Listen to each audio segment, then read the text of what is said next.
Magandang araw sa inyo mga banateros. At eto na nga, pag-usapan na po natin, martial law na nga ba sa Pilipinas? Naku po. Dahil ipakukulong na ba ang mga vlogger? Naku po. Uunahin daw si Boss Dada at saka si Jay Guevara. Bakit Jay? Eto na nga, pag-usapan na po natin ito kasi mainit na mainit po ito, galing pa po sa oven. Etong issue na ito na kung saan tila ipakukulong daw ang ng mga vlogger. Kaya ang plano, kasi meron ako narinig ewan ko kung totoo ito meron narinig dyan sa tabi-tabi dyan sa kanto. Kasi next week, na po yun, huling linggo na po yun ng House. Kasi after that, campaign period na. So, simula ng kampanya, so wala nang mga hearing. Congressman pa rin po ba sila? Pero wala na mga session dyan dahil nga kampanya na, di ba? Alam na po natin yan. Kaya nila itatapat next week yung pagtawag sa mga vlogger para pag may kinontempt sila, mahaba ang pagkakulong. Naku po. Nakikinit ako na yung mga mangyayari. Unless mapag-isip-isip sila, kasi nga po ilalantad na ho natin itong kanilang bagong iniisip. Di umano, ha? Ayan po yung narinig ko lang. Hindi ko naman sinasabing totoo. Pero narinig ko lang yan. Yan daw ang plano. Sana hindi totoo. Sana ho, hindi totoo. Dahil baka akala ninyo nilalanglang lang nyo mga vlogger, pero mas marami pa pong follower yan kaysa sa mainstream media. So ang akin lamang po, sana yung patas lang. Hindi naman po natin sinasabing kilingan ninyo ang mga vlogger, pero patas lang. Pag nagpatawag kayo ng mga vlogger na sumusuporta sa dating Pangulo, magpatawag din po kayo ng mga vlogger na sumusuporta sa kasalukuyang Kasi sa totoo lang, mas marami yung fake news sa mga animal na yan. Mukha pa lang nila, fake news na eh. O, di ba? Kahit nga yung gender nila, fake news na. Kaya po sana patas lang. Yun lang unang atin Yun lang sa atin. Pero iba ho kasi naririnig natin na tila talagang tutuluyan daw, tatakutin. Ika nga, bakit ba kasi nangyayari ito? Kasi alam natin, malapit na eleksyon. Kailangan na may mga kampanya sa kanila o walang titira sa kanila para hindi sila nadidistract. Kaya tatakutin nila itong mga kilalang mga vlogger. Naku po, patay tayo dyan. Hindi po ako kilala, ha?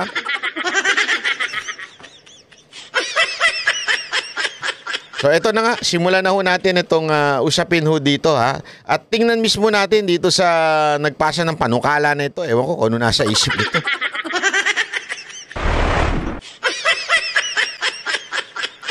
Ayan. 61% sa mga na-survey, aprobado po yung ginagawa ng Quad Committee, no? So, ito naman yung... Yun po ang sa tingin ko fake news. Yun ang totoong fake news. Yung 61% aprobado daw ang ginagawa ng Quadcom. Malaking katarantaduhan yan. Fake news yan Ito, tinatanong niya po, hindi po siya nagsabi nun, tinatanong niya po dito sa kausap niyang si Barbers. Stream is yung on the other end nga of the spectrum, kung ito nirereklamo nyo yung mga bumabati ko sa inyo, meron naman ang majority naman 61% approve of what you're doing. Let me be clear, Ali, hindi kami nagrereklamo sa bumabati ko sa amin. Ang nirereklamo po namin... Parang hindi ako naniniwala. Naniniwala ba kayo mga kababayan ang nirereklamo nila? Hindi daw yung mga bumabatikos?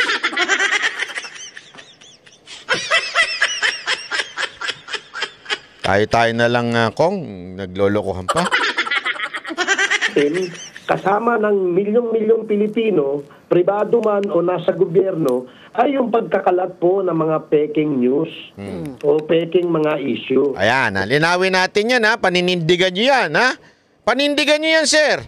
Kasi ako, sigurado ako, 100%.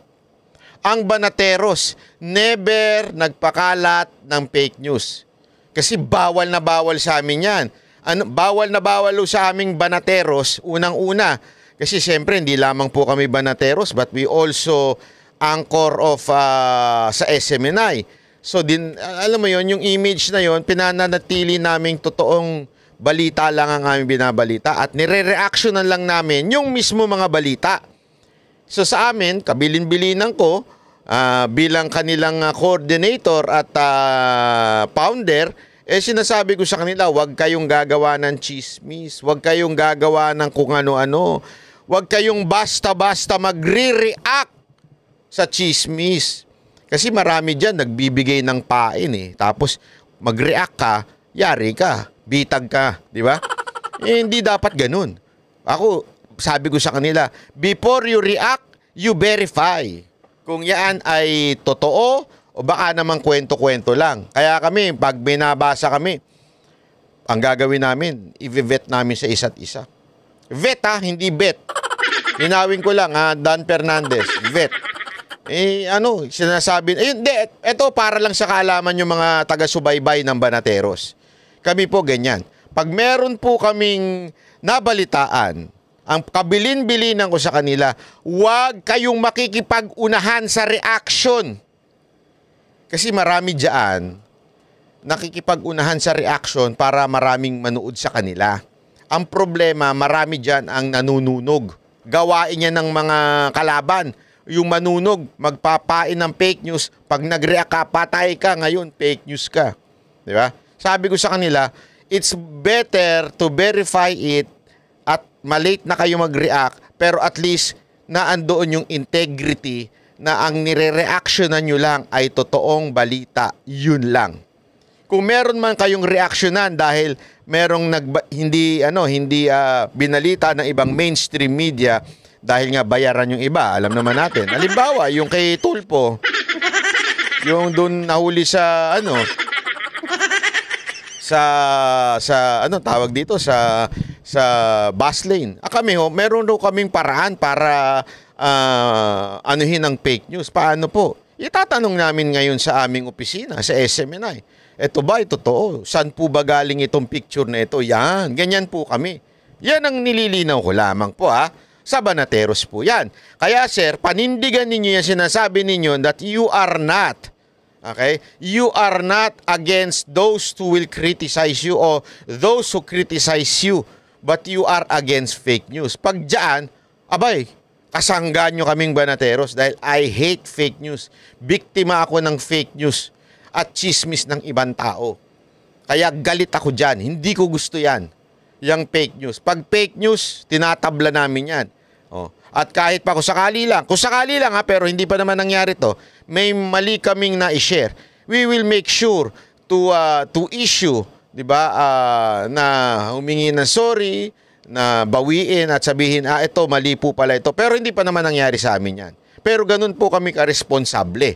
Kaya nga po, sir, kung yan talaga ang sinasabi ninyo, hindi dahil sa nakikriticize sa inyo, kayo nagagalit, panindigan nyo yan. Kasi sir, ibabalik ko sa inyo yan sa panahon na kayo'y magtanong sa Banateros. Wala akong problema. Mag-criticize sila sa amin. Sabihin nilang bobo kami. Sabihin nila kami, tanga-tanga kami dyan sa Kongreso. Pwede.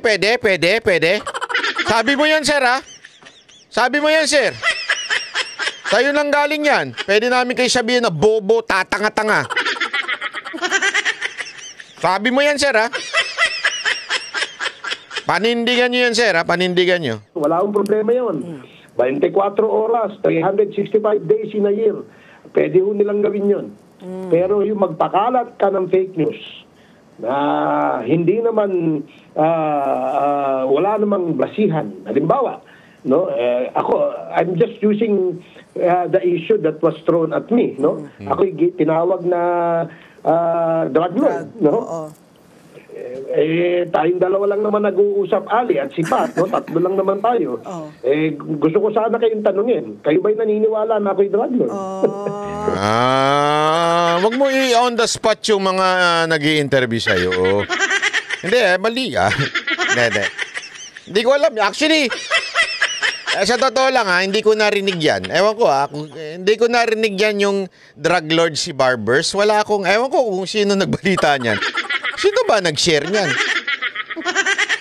Sino ba nagpakalat yan? Sa totoo lang, pakisulat nga po dyan sa baba kung sino nagpakalat. Kasi hindi ko po alam yan eh. Actually, narinig ko lang yan nung pinanood ko ito na meron palang issue na ano ba to? Drug lord or something? Si Barbers. Hindi ko po alam talaga yan. Never ko narinig yan. So kung sino man yung vlogger na nagpakalat yan, pakisulat nga dyan sa baba para tingnan ko kung ano yung pinagsasabi niya. Oo. So alam mo Diba? kami, kasi nga, alam mo pag ano din. Wala po kaming hinahabol. Wala po kaming attempt to curtail the freedom of expression and freedom of speech. Di nga. Gusto pa namin palakasin ito. Pero dapat po meron pong responsableng pagpapahayag. No? Meron pong... Pero may problema tayo dyan, sir. May problema tayo dyan. Mamaya sasabihin ko ano yung problema natin. Ika nga, disiplina sa atin. Huwag po natin ituro sa mga kabataan yung mga pagmumura, pambabastos, dahil alam po natin yung mga anak at mga apo natin ay meron pong access sa social media. Sandali ho, sir. Una-una, hindi ho responsibilidad dyan ng mga vlogger. Hindi kasi, I think lumalagpas na po kayo sa responsibilidad ng mga vlogger eh. At saka ng mga magulang. Alam nyo, eto sabi nga nila, naalala ko to yung sinabi ni Jim Carrey. Kilala nyo si Jim Carrey? Yung nagluto ng chicken curry. Okay, si Jim Carrey. Si Jim Carrey, yung sa Liar o sa Ace Ventura. O nakaluma-luma na yan. Sikat na artista yan eh. Sabi, yung siya, i-introduce niya na si Eminem. Si Eminem, yung palamurang rapper. Alam naman po natin yan.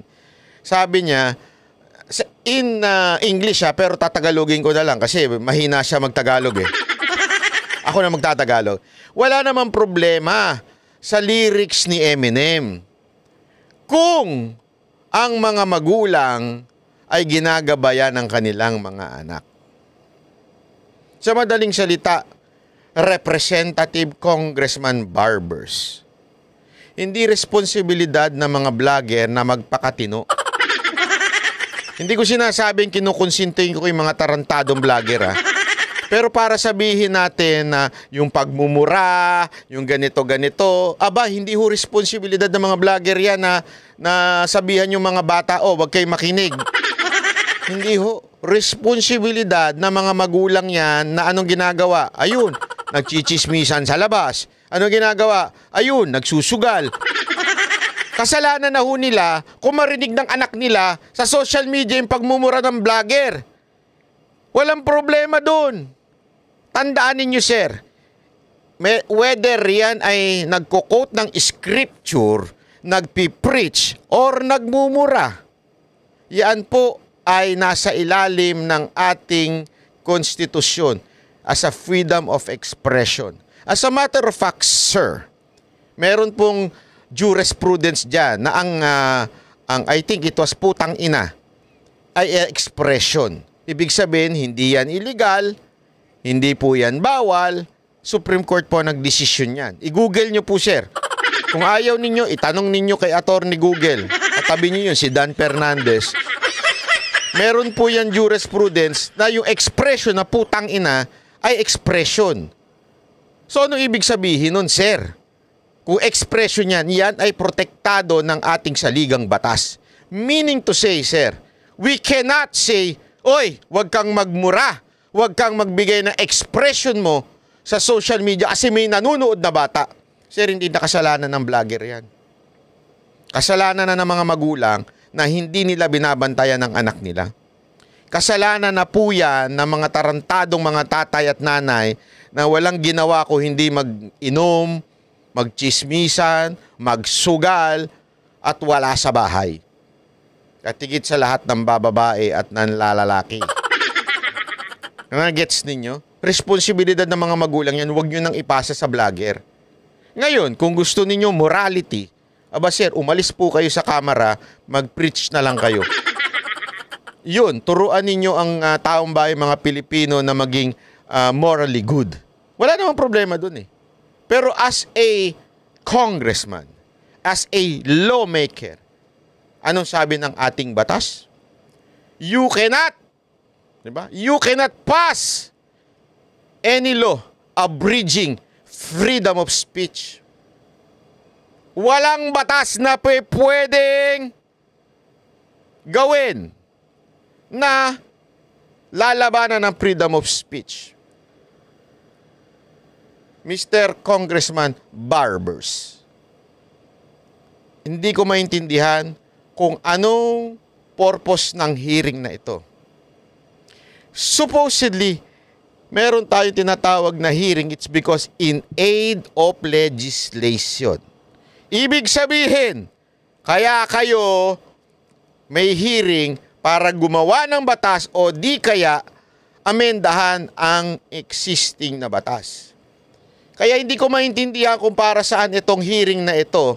Malinaw pa sa malinaw na nasa konstitusyon natin na hindi pwedeng gawing batas para harangan ng freedom of speech. Ngayon, sir, you might say, freedom of speech is different from libel o kaya malicious imputation sa isang tao, di kaya defamation. Correct. You are right. There is a limitation sa freedom of speech. Kaya nga pumapasok ang libel, pumapasok ang slander, pumapasok ang defamation. Pero sir, may batas na po tayong ganyan. As a matter of fact, sa fake news, may batas na rin po tayo dyan. Hindi ko maintindihan, sir, bakit hindi natin alam to? Hindi mo po ba alam yan? O nagtatanga-tanga lang po ba tayo? Lahat ng binabanggit ninyo dito sa interview ninyo ay batas na po. Kung merong agree ako sa iyo, sir. Yung nagpakalat ng fake news sa iyo, idemanda mo. Kasi may batas dyan. Huwag mong demanda ng libel. Ang hirap magpatunay na merong malicious imputation dyan eh. O yung, sorry. Merong actual malice. Mahirap patunayan yan sa husgado. Pero about fake news, meron yan. May batas sa fake news. Tama po ba ako, sir? Don't tell me mali ako. Kasi taalala ko yan. Pinag-aralan namin yan nung panahon na nasa PCOO si Madam Mocha Uson, si Assistant Secretary Madam Uson. Pinag-aralan namin yan. Ano ang fake news? Sa ano yung nagkamali lang? Yung wrong news. Kasi fake news, sasabihin natin, di ginagawa na mainstream media. I doubt. Pero wrong news, sigurado ko, maraming wrong news ang nagagawa ang mainstream media. Kaya nga, we have to define fake news from wrong news and ano yung pwedeng parusahan ng batas. Di ba? Kaya nga sa fake news, may intentional na magpakalat o mag-misinform ng tao. So, ibig ko lamang sabihin, existing law na yan. Ano pa ang gusto ninyong gawin? Bakit may hearing? Kaya tuloy, ang taong bayan, pinagdududahan ng inyong motibo. Na ang motibo ninyo ay talaga i-threaten or takutin o warningan ang mga kumakalaban sa administrasyon o di kaya dyan sa pakpeking Panginoon ninyo. So sana ipaliwanag mo, anong batas yun na gusto ninyong ma-produce from this? Yan ang dapat nyong linawin. Ngayon, kung kayo ipapayag na matuto sila ng mga pagmumura at pagkakalat ng fake news, doon ho natin ipakita dyan sa hearing na yan. So, mapapatunayan nyo naman, Kong, na kasi nga, nasa payroll ninyo ng nasa payroll ng mga illegal na pogo. At saka drug lords. Itong mga, Ang ganda ng tanong ni ma'am. Ang ganda. Kasi statement yan ni Barbers na ikinukonek niya sa Pogo, ikinukonek niya sa ang funder daw niya, mga drug lords. Ang tanong niya, mapapatunayan nyo kaya? Na ganyan? Kasi ako, ewan ko kami, sa totoo lang ako ilang beses na po ako nakatanggap ng tawag. Hindi lang spam text hindi lang spam email Pero aside from, sa email nga, meron ako natatanggap na gustong mag-sponsor sa aking mag-advertise, ika nga. O di kaya pumasok ako sa isang, alam mo yun, betting. Yung bet yan, yung, eto betting talaga to. Dan Fernandez Hindi to yung vetting mo. Yung betting. Ibig sabihin yung bayad-bayad, yung sugal. Pumasok ako dahil sabi nga nila, Banat Bay, bawat video mo, maabot ng ganito kalaki. Alam mo, laki ng kikitain mo dyan. Pasok ka na sa sugal. Kalagitnaan lang ng mo, i-announce mo. Ako walang problema ako sa advertisement. That's part of life. Kahit mainstream media, nag-advertise. Pero, sinisigurado kong hindi sugal. Bakit? I am. Actually, we are. The entire Banateros, yan ang prinsipyo na aming pinangahawakan. We are against gambling.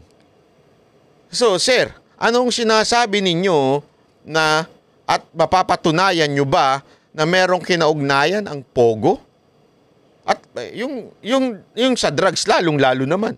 Kaya nga gusto namin balik si Duterte para mamatay lahat ng addict. Pati drug lords. Pero kasi yun masyado nang malayo sa possibility. Etong Pogo, sige nga, paano nyo sasagutin? Yung mga vloggers na to.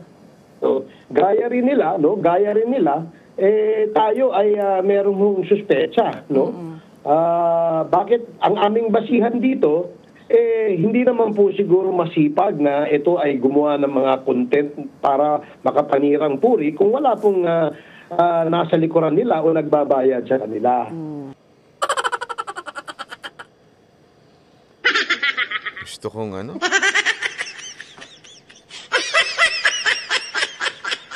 Congressman, ako na magtuturo sa inyo, ha? Para at least bago mag-hearing, alam nyo na.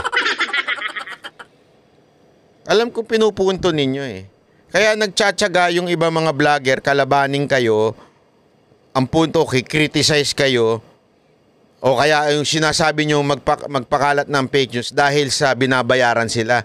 Sir, hindi ho.